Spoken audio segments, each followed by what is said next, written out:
Every year, over just 5 days, nearly 3 million people must move together through narrow mountain corridors outside Makkah. There is almost no room for error. لبيك اللهم لبيك لبيك لا شريك لك لبيك. They do not spread out across a city. They do not arrive gradually over weeks. They move in sequence, on fixed dates, on a timetable that cannot change. From Mina to Arafat, from Arafat to Muzdalifa, back to Mina, then onward to the Grand Mosque. If the timing fails, routes clog. If routes clog, pressure builds. This is Hajj, one of the largest recurring human gatherings anywhere on Earth, and managing it has become one of the most complex crowd control operations ever designed.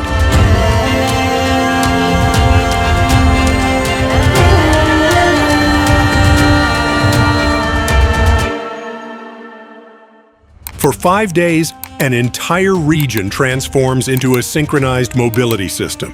This is how Saudi Arabia moves 3 million pilgrims in 5 days. Please take a moment to subscribe and like the video. It really helps the channel. For most of the year, Mina is a quiet stretch of desert. But during Hajj, it becomes a temporary city of more than 100,000 air-conditioned tents, housing millions of people. Entire road networks are reprogrammed. Traffic patterns are reversed. Districts switch to one-way operation. Barriers appear. Corridors are defined. Then there is Arafat, a vast open plain that must receive nearly the entire pilgrim population within a single day. And Muzdalifa, an open overnight stop where pilgrims gather under the sky before moving back toward Mina. The geography makes all of this harder. Makkah sits inside a basin of steep mountains and narrow valleys. The routes between the holy sites form natural bottlenecks. Access roads are limited, expansion space is scarce. You cannot simply carve out new avenues through sacred ground and rugged terrain. So instead of expanding space, planners redesigned movement. In 2010, Saudi Arabia opened a railway built for one purpose: to relieve the most dangerous transport pressure during Hajj. The Al-Mashair Al-Muqaddasa Metro, often called the Hajj Metro. It stretches just 18.1 kilometers. It serves 9 stations, and it operates for roughly 1 week each year. On paper, that sounds underused. In practice, it is one of the most intense rail operations in the world. 12-car trains, each capable of carrying more than 5,000 passengers, circulate continuously between Mina, Muzdalifa, and Arafat. At peak capacity, the system can move around 72,000 passengers per hour in a single direction. That is comparable to the busiest metro corridors in megacities like Tokyo or Beijing.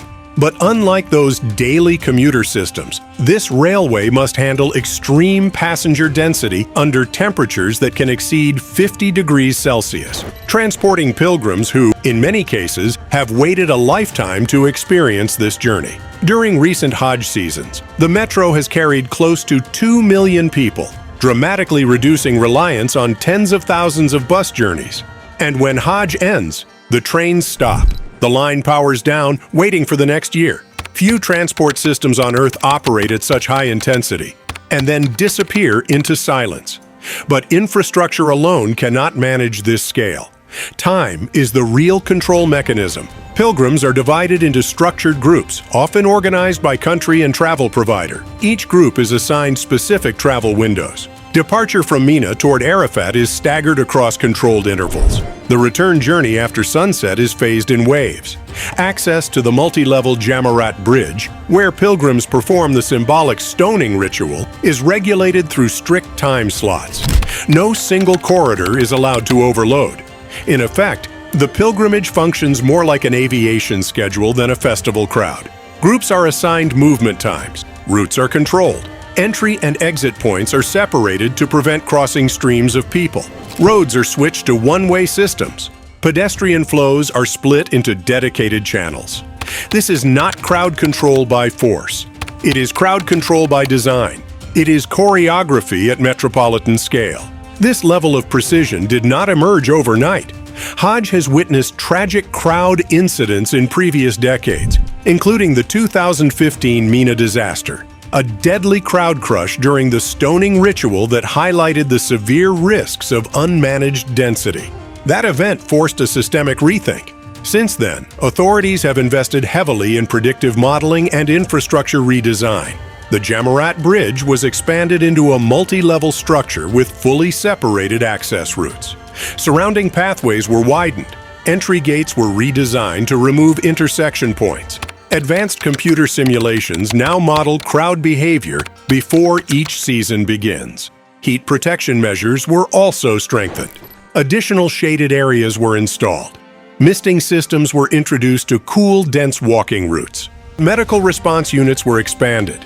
The approach shifted from reacting to incidents to predicting them before they develop, ensuring that the attention of millions can remain on worship, not on safety concerns.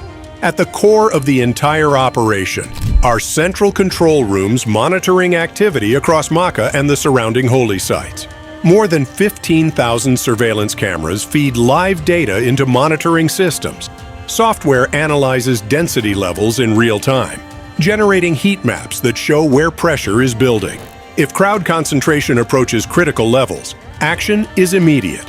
Metro frequency increases, bus fleets are redirected, access points are temporarily paused, alternative pedestrian routes are activated. The objective is constant stability, preventing compression before it forms. In recent Hajj season, officials have reported no major crowd-related disaster. Compared to earlier decades, the transformation has been substantial, but the balance remains delicate because participation continues to grow.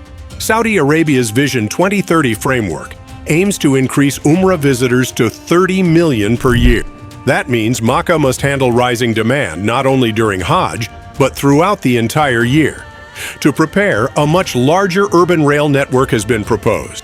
The planned Makkah Metro would include 4 lines stretching nearly 200 kilometers across the city, designed to carry more than 1 million passengers per day once complete. Originally announced in 2012, the project faced delays and funding revision. It was formally restarted in 2024 with renewed planning studies. As of early 2026, it remains in the pre-construction phase. With no major contracts awarded and no ground broken, the full rollout is expected to unfold in stages beginning in the early 2030s, potentially extending into the 2040s. Meanwhile, Makkah introduced a fully electric bus rapid transit system in late 2025 to strengthen mobility for both residents and pilgrims. Together, these plans signal something clear. This is not a city-building short-term solutions. It is building for decades of growth.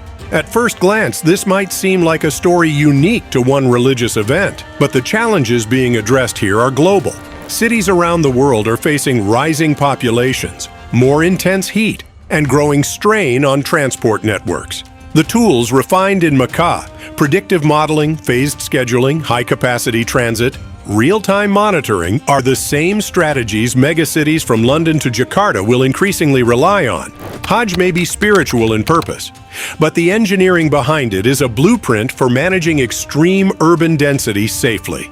Moving 3 million people is difficult. Moving them in 5 days through mountain corridors in desert heat on fixed and unchangeable dates, and doing so safely, is something far more complex. Saudi Arabia has created a system that activates at full intensity, absorbs enormous pressure, and then shuts down again.